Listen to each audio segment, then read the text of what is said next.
هل اتحد كلاديوس وصوفيا ضد عثمان مرة تانية؟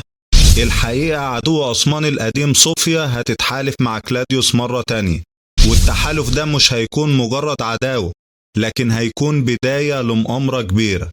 الامبراطور كان كلمة السر في التحالف ده اللي جمع صوفيا وكلاديوس ووحدهم ضد عثمان، وبكده تكون اتفاقية السلام ما بين الامبراطور وعثمان انتهت، وده تطور كبير للقصة. احنا عارفين ان كلاديوس اتمرد ضد الامبراطور، ولكن دلوقتي تم العفو عنه.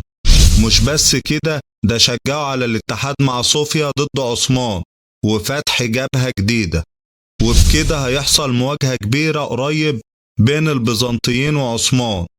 المعركة دي من الوارد يا أصدقائي إنها تنهي الموسم بطريقة قوية.